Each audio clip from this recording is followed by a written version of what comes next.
Hello and welcome everyone.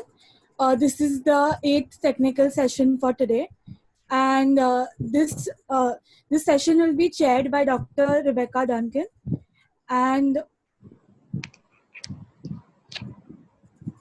the speakers for this session will be Dr. Dhananjay and Professor Chandra Mahadev.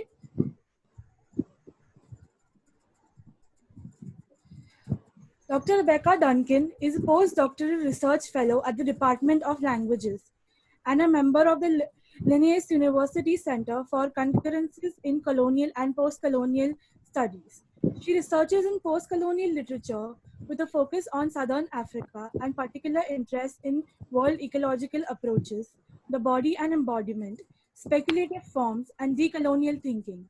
Her current project is generously funded by the Crafoord Foundation and entitled Materializing Violence, Speculative Fiction and New Cultures of Resistance from Sub-Saharan Africa.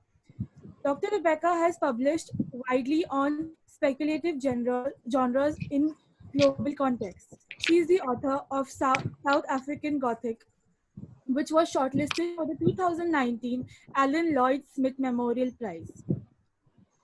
With over 3 decades of experience in mainstream English media like The Pioneer, The Times of India, and The Indian Express, Professor Chandra Mahadev has straddled the world of academics as professor and director in leading private universities based out of Lucknow.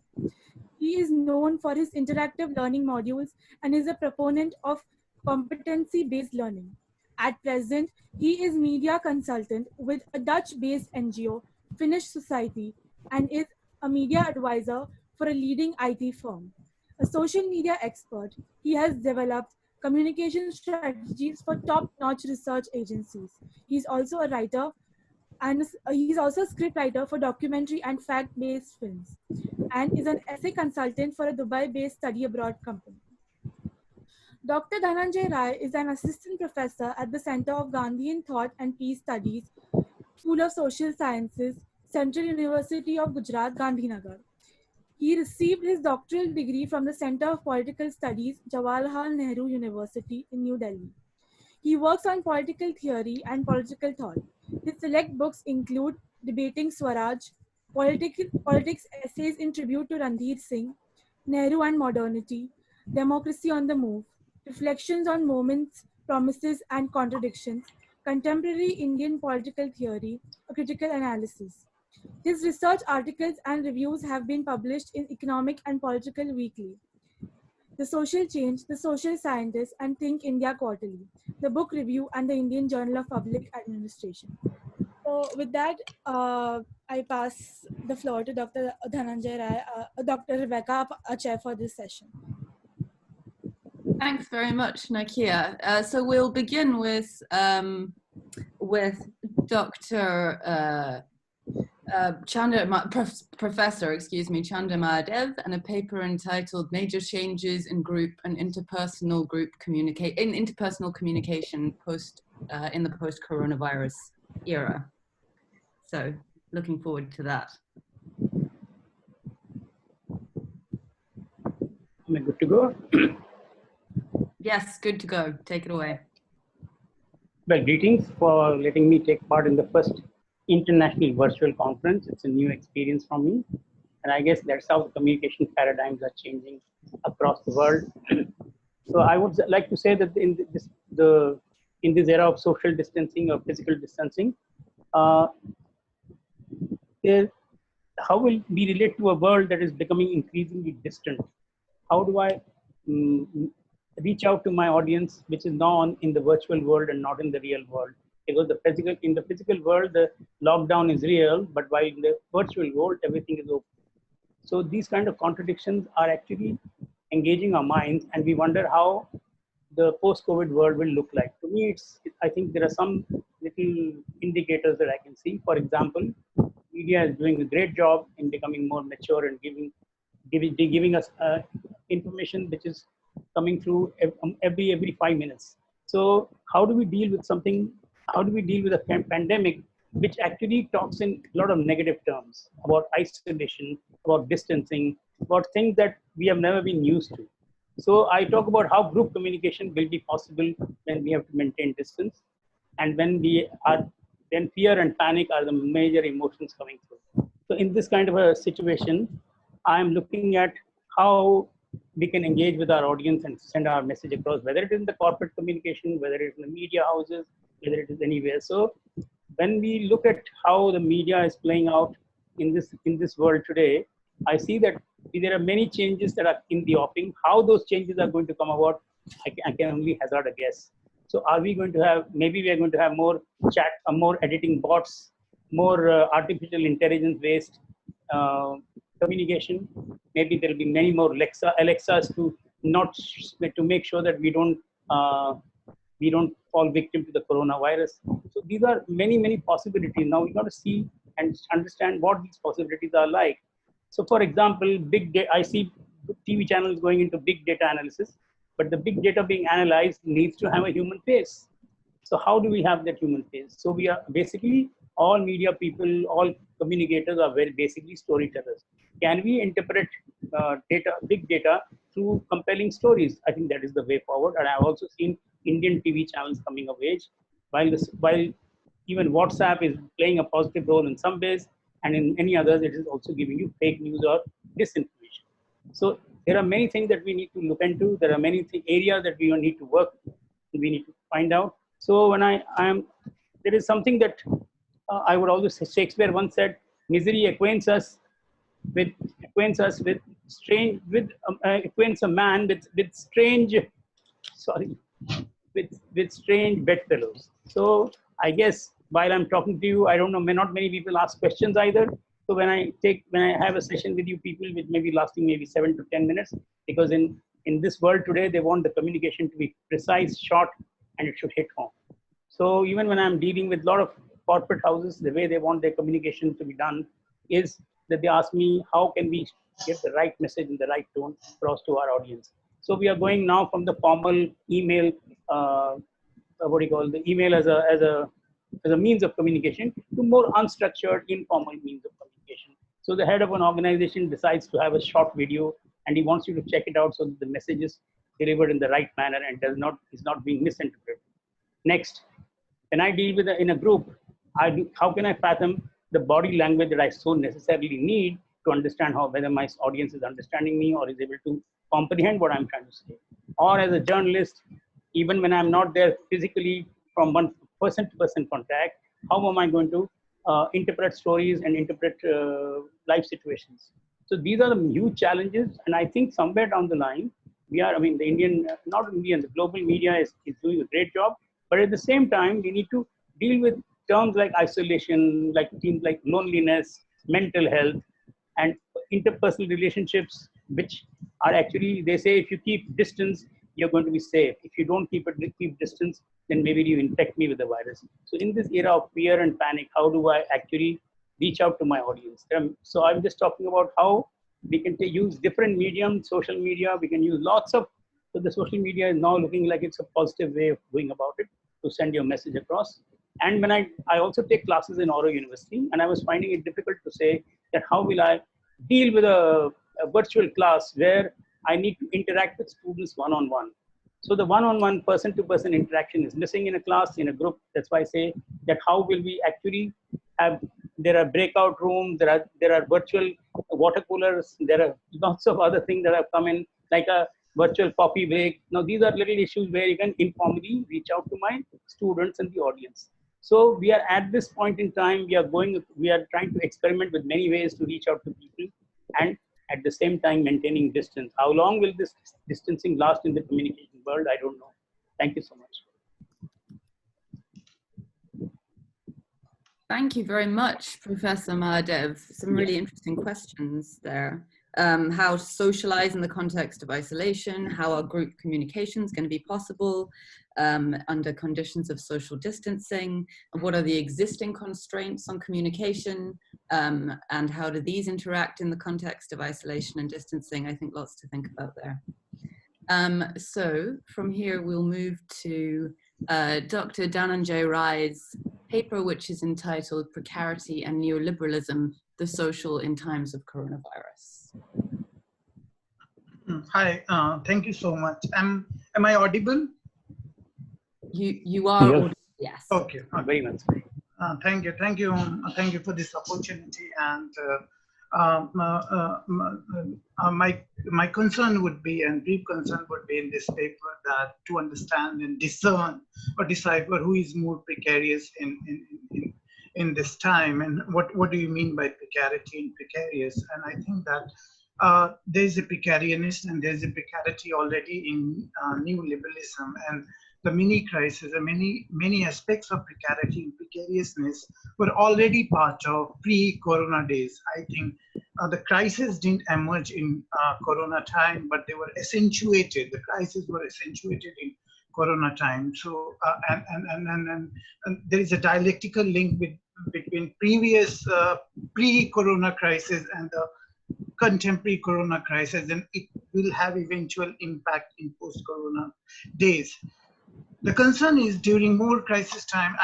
The concern is that the solution cannot be envisaged in crisis time, but in the structural transformation, because the crisis had origin in pre-corona time, and the three important thinkers of contemporary time who are talking about on such line, and I do add something to them, but the one important thinker is David Harvey, and David Harvey would suggest that in recent publication that for present menace, neoliberalism is completely responsible. And if I quote David Harvey, he would say that if I wanted to be anthropomorphic and metaphorical about this, I would conclude that COVID-19 is nature's revenge for over 40 years of nature's gross and abusive mass mistreatment at the hands of violent and unregulated neoliberal extra activism. So neoliberal extra activism was really responsible for many crises which we are facing during time of corona virus. Agamben has recently published short note, and he says that this is the state of exception provoked by an unmotivated emergency. And the interesting arguments do come from Zizek, and Zizek would say that this is the time of unconditional solidarity and global coordinated response are needed. And this unconditional solidarity and global coordinated response he construed as once it was called call for communism. And Zizek would say that when nature is attacking us with viruses, it is in a way returning us our own message. The message is, what you did to me, I am now doing to you. In this backdrop, I'll be arguing that how social is constructed to ward off attention towards the structure of neoliberalism, even in the times of corona. In other words, how vulnerability or vulnerable is attempted to convert into identitarian questioning form of social. Precarity has been defined by various scholars. It is called ontological experience by Nielsen and Rossitier. It is inseparable aspects of economic and social life by Kay Standing. Judith Butler would say that it is a threatened life in ways that appear to be outside of one's control. And Bauman is saying that precarity is a situation of endemic and permanent uncertainty. If neoliberalism has been accentuated and had origin in precarity had origin in neoliberalism, then present crisis has gone up in a different ways, in a different direction. And here the one important concept of Marx becomes very important, the concept called reserve army of labor. And if you look at India and various parts of globe, who are precarious people, who are suffering more in this time. So we can find, this has been analyzed by R. Jamil Jona and John Bellamy Foster, that there are four important groups in Marx concepts of reserve army of labor, which is very much part of capital. And these are floating population, latent surplus population, and the stagnant population, and fourth is pauperized population. And if we come, you look at the people who are migrant, who constitute floating population. These people, floating population, latent surplus population, the stagnant population and pauperized population, they are part of the reserve army of labor. And we must understand that reserve army of labor is reserve army of labor, the people who are not directly employed by the capitalist mode of production. These people are who are part-time employer, part-time worker in different capacity. So the neoliberalism has accentuated the crisis of reserve army of labor, and these people who are part of reserve army of labor are the most sufferer in corona time. In floating population, there are three categories: children, young women, and nomadic laborer and migrant laborer. And they are the most easily exploitable layers of the reserve army. Second, you look at in China and India in many parts, the labor migration, the young women and the children migration. Second is latent surplus population, and these segments of the agriculture or rural population, and they are really one of the important components of reserve army of labor. Third is the stagnant population. And stagnant population, the workers expelled from modern industry and agriculture. And they represent inexhaustible reservoir of disposable labor power. And the stagnant population is characterized by a maximum of working time and minimum of wages. And fourth is pauperized population, the lowest sediment of the relative surplus population. So these are the sections which are made more vulnerable in neoliberalism, and these are the sections which are suffering most in times of corona due to absence of public state. We understand that where is the role of social. So I would say that there are two types of inequalities: inequality 1 and inequality 2. Inequality 1 is which is directly due to capitalism, and capitalism as a democracy or as a theory, as EM would say, that is based on two differentiation: economic inequality and political equality. So you will have political equality, but you will have always economic inequality. The entire principle, constitution, and democratic values and democracy will be decided on the basis of these two divisions between political equality and economic inequality. So what happens that that happened that this I call the inequality due to the mode of production and accumulation, I would like to call inequality 1. What happened that neoliberalism and the various arguments you look at in Washington consensus or the various World Bank report on governance, that we don't want government, we want governance. Look at the reports of Saharan Africa 1989, 1992 World Bank report, 1994 World Bank report. The democracy word has been, the democracy word was missed, and what was more important was privatization, deregulation, and unified and competitive exchange rates. So inequality 1 was sustained through structural transformation or structural rigidity to give maximum benefit to the neoliberalism and capitalism. This is inequality 1, and various reports of late is suggesting that inequality is becoming more important in contemporary time.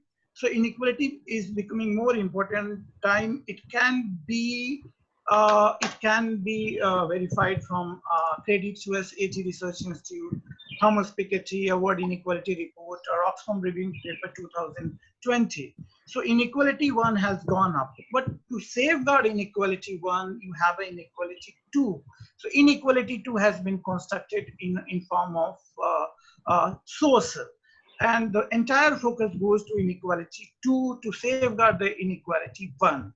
And this has happened due to this process of construction of social in neoliberalism. So pauperization of majority has become a reality, and most people in capitalism and liberal democracy, particularly in neoliberalism, are suffering, and there lots of empirical data are available. Suggestion is that since most of the people are suffering, it creates an empirical volatile condition. The possibility of empirical volatile condition is always imminent in the context of liberal democracy. And this empirical volatile is due to sheer pauperization. It may cause serious damage to the division of political equality and economic inequality. So this empirical volatile is diverted towards social sphere. Thereby, we have created a neoliberalism has created inequality 2 to protect the inequality 1. And inequality 2, there is a creation of differentiation between economic majority by the social. Actually, ideally, there should have been the economic majoritarianism, since most of the people are suffering from economic policies of neoliberalism. But in place of economic majoritarianism, it is social majoritarianism, that is inequality 2. So the attention from inequality 1 has been diverted into inequality 2, that is social majoritarianism. So community A, B, and C, and D would be perceived as an enemy rather than accumulation and ownership. And there will be convergence in form of forming mega identity, and there will be the divergence. I mean, there will be formation of mega identity, and there will be formation of micro identity. So this social is created in form of inequality 2, where community A will perceive B as an enemy, B will perceive C, and C will perceive D. A, B, C, D will not perceive accumulation and ownership as a real problem and crux of problem in the context of democracy. This becomes very important to sustain and or to develop two important outcomes. One, that the social majoritarianism always help or wards off inequality 1 from empirically volatile majority, which is a secular majority. There is a secular majority which we can call economic majoritarianism. But when to divert or to not take care of economic majoritarian concern, you have the construction of social majoritarian. So the secular majority has been annulled for the arrival of social majoritarian. Second is inequality 2 is presented as a real cause. Therefore, initiation of a slew of policy which is based on the social for elevating economic condition. Once the hypothesis of inequality 2 is established, that it has its own and real existence, inequality 1, which is real inequality, becomes a new normal, wherein billionaires and millionaires become enticing data and aspiration. This is the new normal. Inequality 1 in Forbes magazine, in various magazine, in Economic Times, in Business Standard, they become new normal. A new normal doesn't care about the social consequences of this formulation. Thereafter, solutions for inequality 2 are sought only in the realm of social sphere.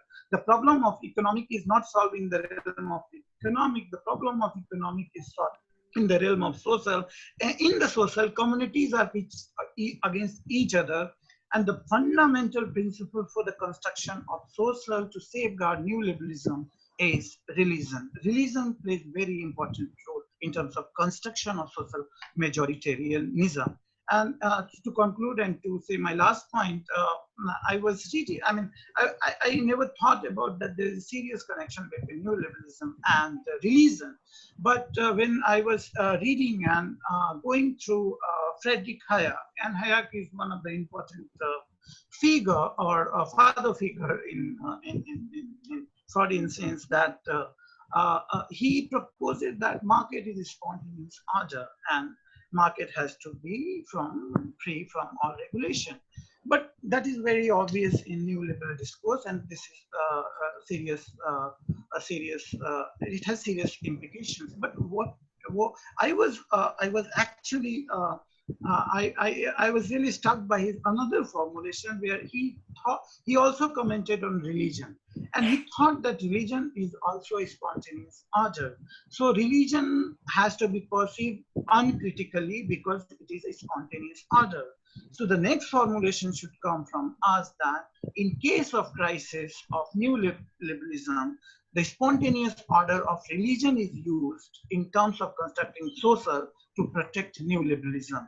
So in this corona time, what it is, it is in the greater interest of neoliberalism that the generation of problem and solution of problem is explode in the social to ward off the threat to the process of accumulation. Thank you so much. Thank you very much, Dr. Rai, for that incredibly nuanced and thorough analysis. So we have a little bit of time now for questions. So Does anybody have, if there's a question, if anybody has a question, if you type it into the chat or into the Q&A bubble, I can read it out and pose it to our two speakers. Or perhaps in the meantime, I can ask, I actually have questions for both of you. We have, as I said, I think we have a little bit of time. We have about 10 minutes. So Professor Mahadev, you mentioned in your talk, there was just a line that kind of caught my attention. You were discussing the importance of interpreting big data using, and I think you said, human stories. And I was wondering if you could sort of say a little bit more about that, and what that might mean, how one might go about doing that. See, what I mean to say is that in the field of media or in the field of communication, we always say figures never tell a story. It is the people who make up those figures that tell the story. So now that I've seen some of the Indian channels using big data to analyze the COVID fallout in different parts of the world, and they're also doing comparative study, if the stories are not backed, if the data is not backed by the story, it doesn't leave a lasting impact on you. And it's just a mere number. So if so many 200,000 people have died, but how many people are sensitized to this, what is happening? We are not numbers, we are human beings. That's what I meant by when you analyze data, it should be interpreted with compelling stories. Yeah, thank you. That seems really crucial in that sense, and particularly in this we seem to be approaching this moment where the numbers become thoroughly incomprehensible.